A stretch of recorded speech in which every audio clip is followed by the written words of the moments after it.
Olá, meus amores, tudo bem com vocês? Hoje nós vamos estar falando sobre comportamento antissocial e comportamento pró-social. Antes eu quero que vocês entendam o que é o comportamento. O comportamento, de acordo com a psicologia, é uma função biológica, né? O que é uma função biológica? É algo que a gente já nasce com ele, tá certo? Então ele fala que o comportamento é como o ato de respirar, né? Comportar-se refere-se a agir, né? Para a psicologia, o comportamento é um conjunto de procedimentos e de reações do indivíduo ao ambiente, né? Que o cerca em determinadas circunstâncias. Então, o comportamento, para que ele aconteça, é preciso ter um meio, é a relação do sujeito para com o meio que ele está inserido. Entenderam, gente? O comportamento não pode ser entendido de uma forma isolada, porque eu não sou um ser isolado, sou um ser em um contexto social, como a gente sempre vem falando, né? Somos seres sociais, estamos inseridos em um meio. E para entender o comportamento, é preciso entender o meio que esse sujeito está inserido, né? Por exemplo, para a psicologia, o comportamento é uma ação, né?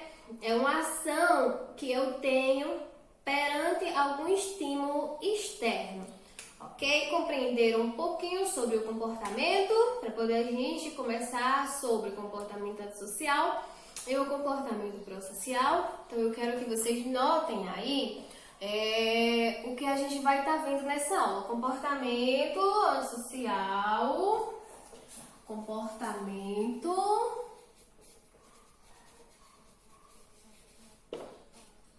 antissocial e pró-social.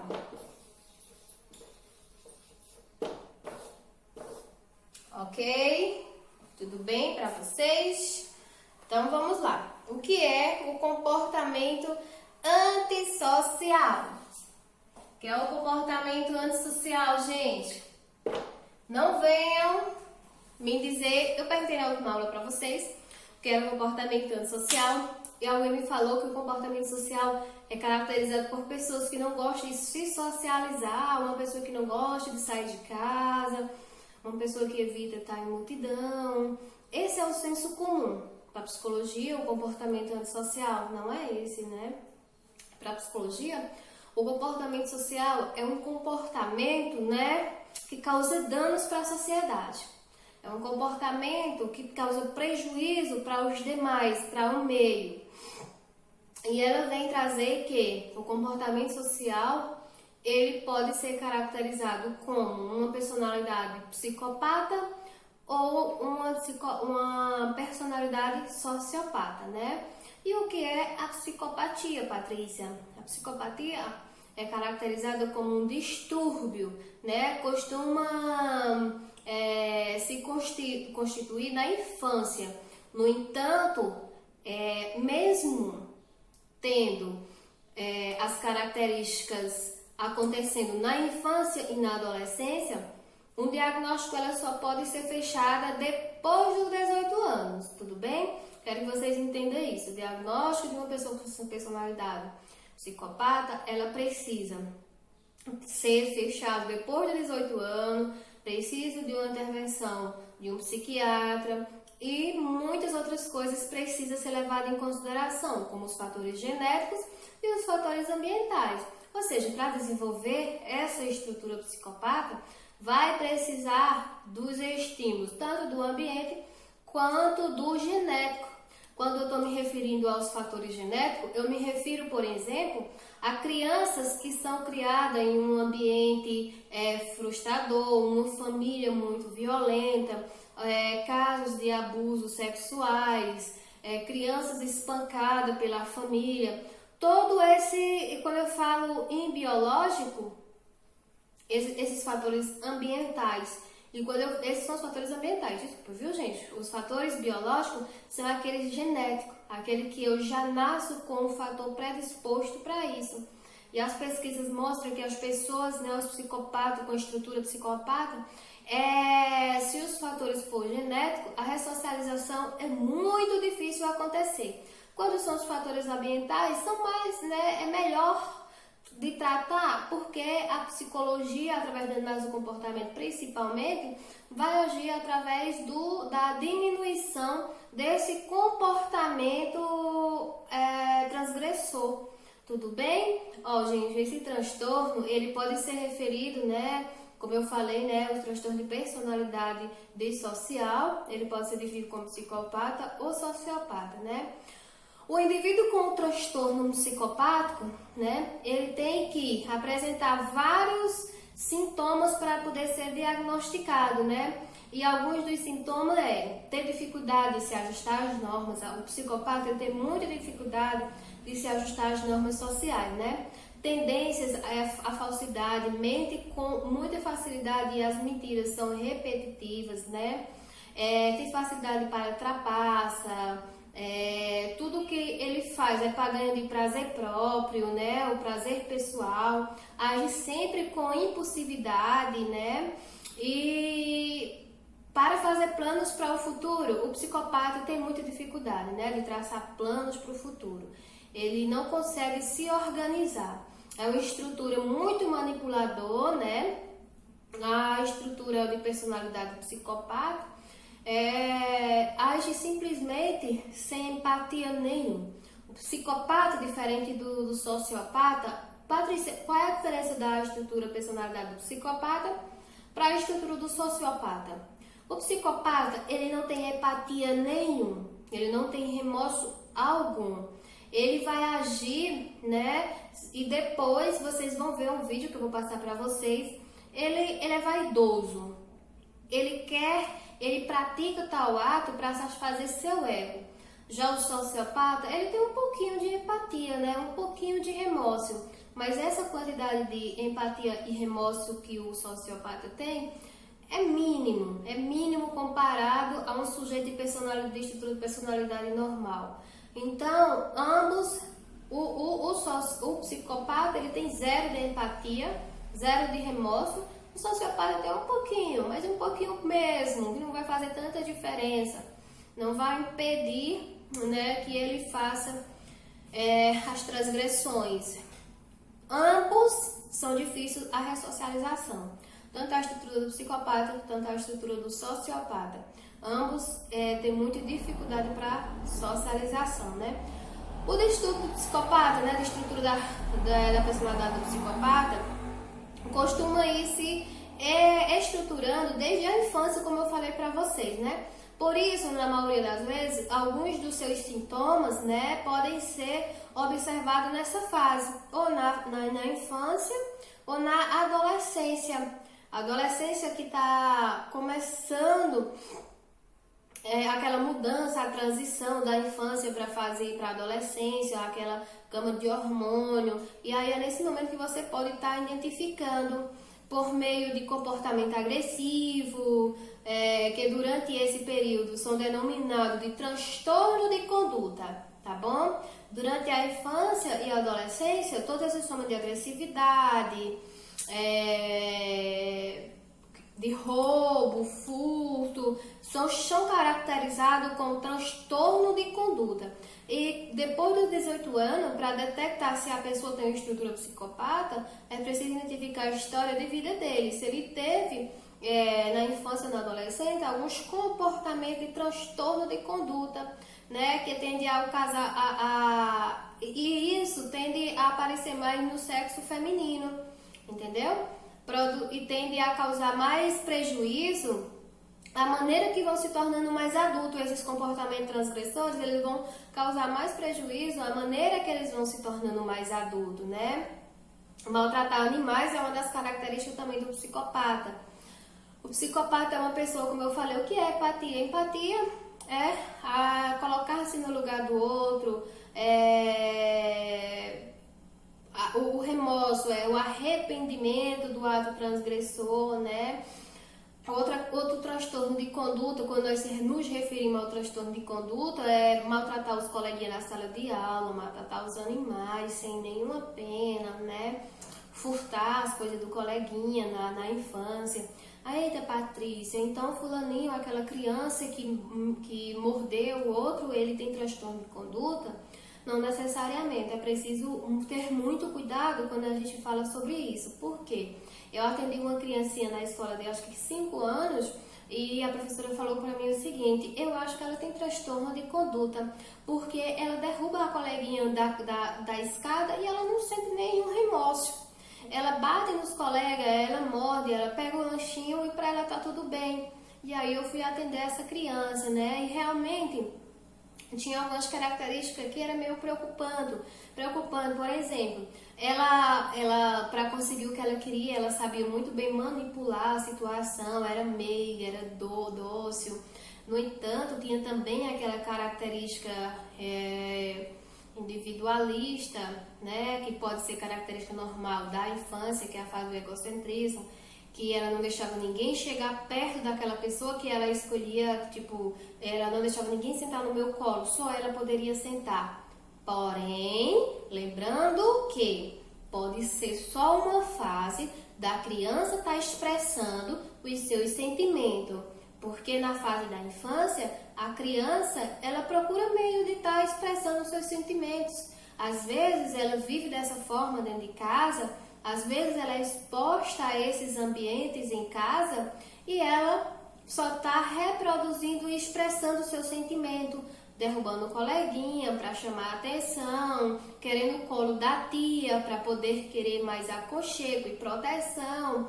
Então, por isso que a gente tem que prestar muito atenção antes de categorizar algum comportamento, tá bom? E aí, para vocês não esquecer, para que seja diagnosticado uma pessoa com transtorno de personalidade, uma pessoa antissocial, é preciso que esteja a presença de um psiquiatra para estar fazendo junto com o psicólogo esse diagnóstico, tá certo? E só pode falar que a pessoa é antissocial após os 18 anos de idade. Antes de 18 anos, ela pode apresentar alguns sintomas de transtorno de conduta. E esses transtornos de conduta podem sinalizar um possível, personalidade antissocial, um possível psicopata. E aí, Patrícia, o que é o comportamento pró-social?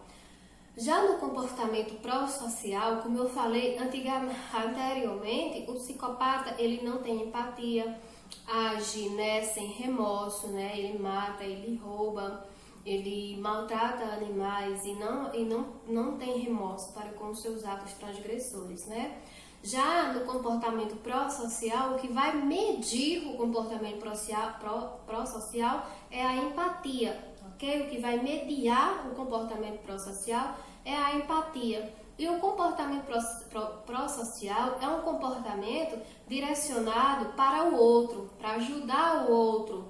É uma ação direcionada para ajudar o outro. E é importante salientar que esse comportamento pró-social, ele não é medido por um estímulo, por exemplo, uma pressão do chefe ou de alguma sociedade.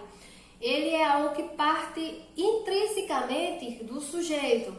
O sujeito, ele quer fazer tal ação e ele faz. Ou seja, ele não é motivado por algo externo, e sim por algo intrínseco dele. Comportamento pró-social é uma forma até da gente estar discutindo atualmente, Como eu falei anteriormente, é mediado pela empatia, É a ação de ajudar o outro, o comportamento pró-social. E para a gente problematizar um pouco, o objetivo da nossa disciplina, além do conhecimento, é pegar esse conhecimento e problematizar de acordo com a realidade que a gente está inserido. Nós estamos vivenciando um momento onde exige muito de nós esse comportamento pró-social, Da gente estar se colocando no lugar do outro, da gente estar ajudando o outro, da gente não esperar que a sociedade nos cobre isso, que a gente possa partir da gente esse comportamento, E aí eu pergunto para vocês estão agindo com esse comportamento pró-social? E de que forma vocês podem estar estimulando esse comportamento. Vou passar agora um vídeo para vocês sobre psicopatia e a gente vai voltar para discutir sobre esse vídeo, tá bom? Para vocês compreenderem melhor sobre essa estrutura de personalidade. O serial killer de Goiânia. Boa noite. Tiago Henrique Gomes da Rocha, de 29 anos, nasceu em Goiânia. Não conheceu o pai e viveu com os avós maternos até os 16. A mãe, à época, tinha um outro companheiro com quem Tiago não se dava muito bem. Em 2011, ele inicia uma carreira de assaltos e assassinatos que revela uma personalidade fragmentada. Como mostram os jornalistas Domingos Meirelles, Daniel Mota, Gustavo Costa e Marcelo Magalhães. Quem vê Tiago pela primeira vez dificilmente consegue entender a sua complexa personalidade. Ele é alto, uma pessoa muito bonita. Eu observei que ele estava com o cabelo bem cortado, barba perfeita. Quem vê ele não fala que ele é aquele monstro lá. Só depois de uma longa conversa é que ele revela quem é. Uma pessoa inteligente, extremamente vaidosa. Ele se manteve muito frio, ele não fixa o olhar na gente e desconfiado de tudo. Este vídeo foi gravado na delegacia, um dia depois da prisão de Tiago. Antes do interrogatório, o delegado esconde a câmera para não assustá-lo. As imagens mostram que 2 policiais já estavam na sala. Ao entrar, Tiago vê as 2 mulheres. Enquanto elas permanecem na sala, ele se mostra visivelmente incomodado.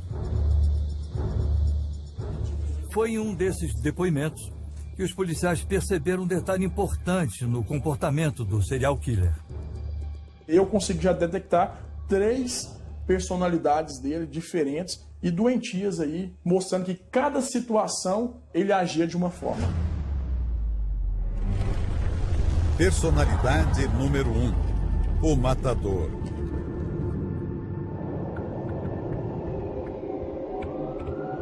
Tiago foi preso em outubro de 2014.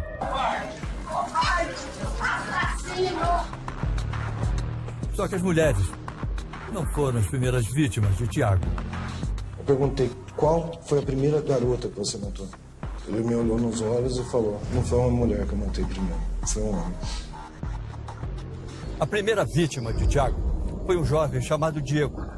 Os 2 se conheceram num ponto de ônibus na tarde de 9 de novembro de 2011.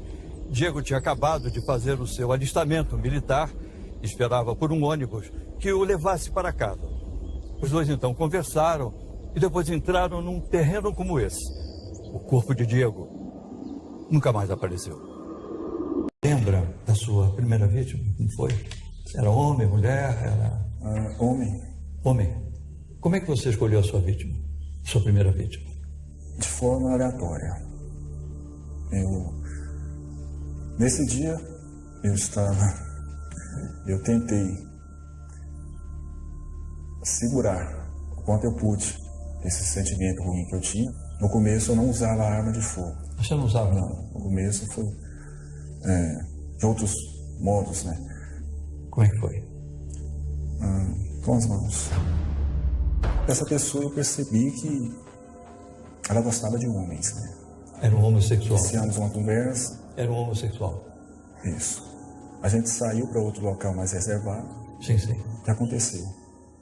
Você então o estrangulou? E essa morte ocorreu onde? Foi tipo um local bem reservado. Inclusive, o corpo não foi encontrado até hoje.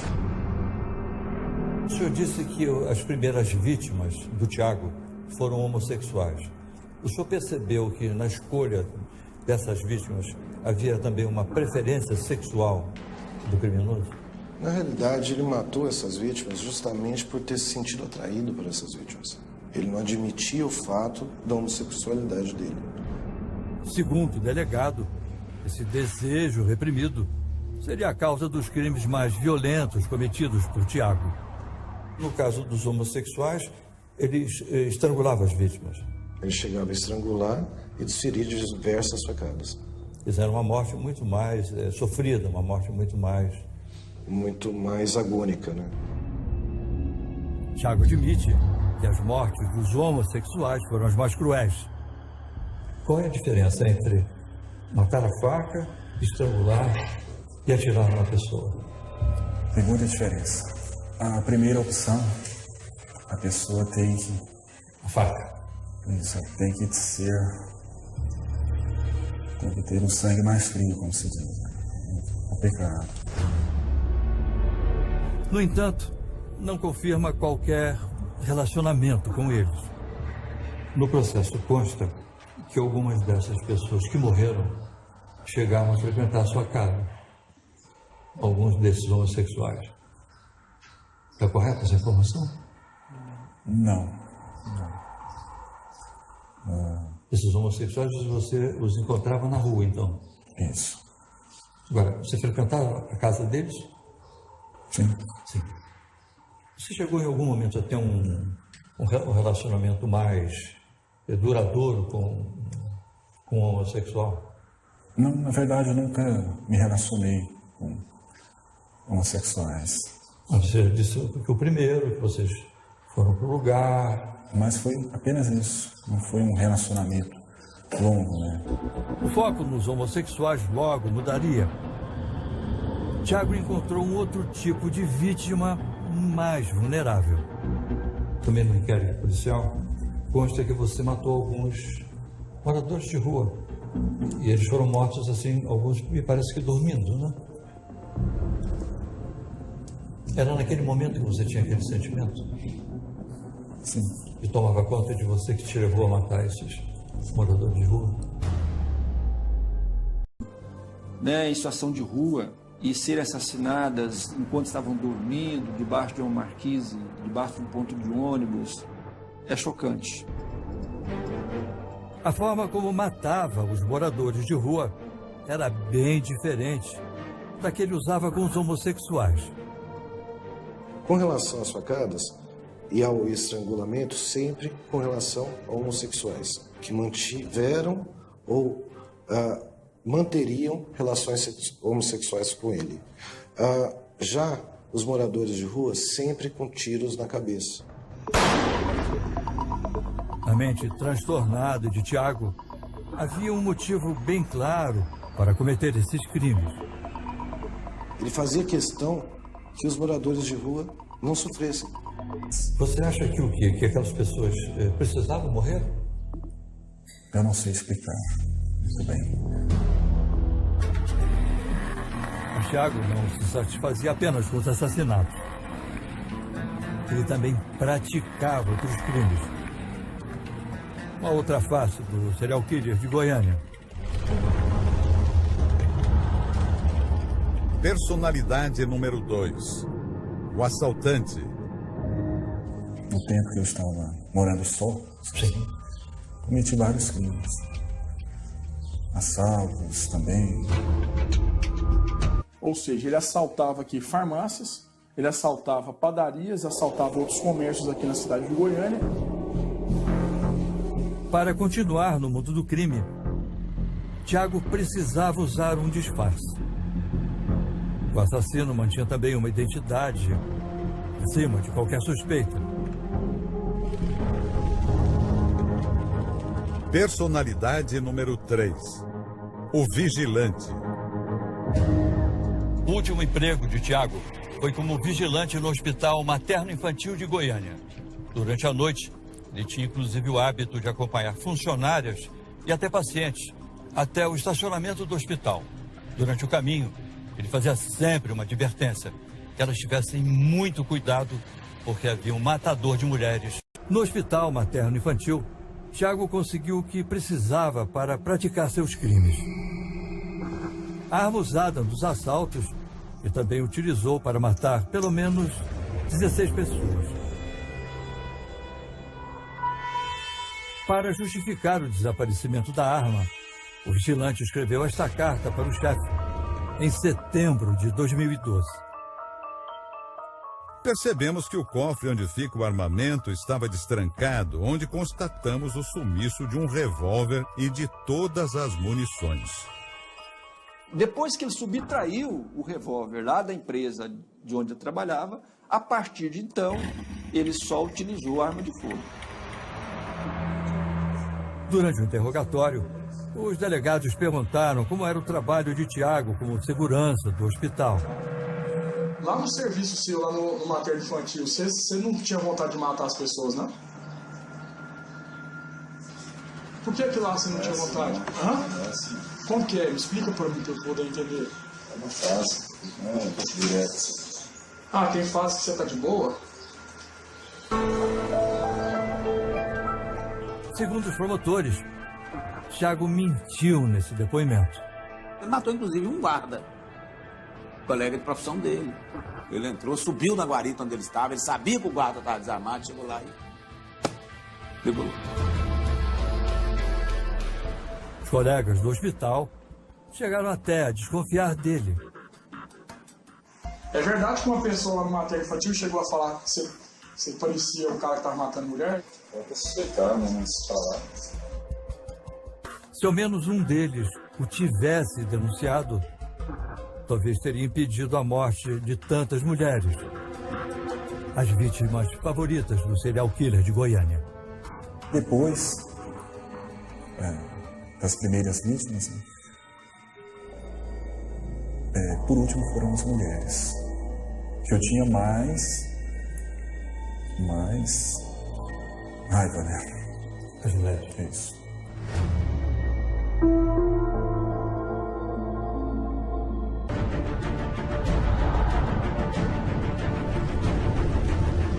O serial killer de Goiânia. E aí, meus amores, vocês assistiram o vídeo, né, sobre o Tiago. Vocês perceberam os fatores que influenciaram tal comportamento, provavelmente.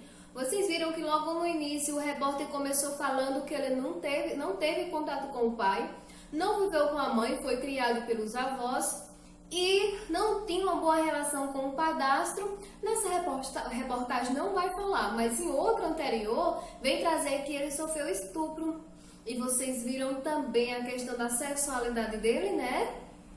Primeiramente, ele praticava tais crimes homossexuais, né? Na qual ele negava ter relação, ele não assumia. Vocês percebem aí que tem uma demanda sexual reprimida nesse comportamento que vem da infância. Vocês percebem também que há um grupo maior que ele fala, que era o grupo que ele tinha mais raiva. Qual era o grupo? Grupo de mulheres. Será que não é pelo fato dele se sentir abandonado pela mãe dele? Viu como os fatores, né, da infância, toda a vivência influencia o comportamento? Por isso que é preciso investigar os fatores de toda a vida do sujeito, né? E agora eu vou indicar um vídeo para vocês interessante, um filme. O filme se chama A Ira de um Anjo. É uma criança que também passou por maus tratos na infância, foi abusada e começou a desenvolver tais comportamentos, né? Agrediu o irmão, falava que ia esfaquear o irmão. Ela dormia trancada, né? Deixava porque os pais tinham medo realmente dela matar o irmão. E aí vocês vão ver o desfecho dessa história toda, até a vida adulta dela, é uma história real. E eu peço que vocês assistam, tá certo? Obrigada para vocês por você estar assistindo a aula. Qualquer coisa estamos aqui, tá bom? Um beijo e tchau, meus amores!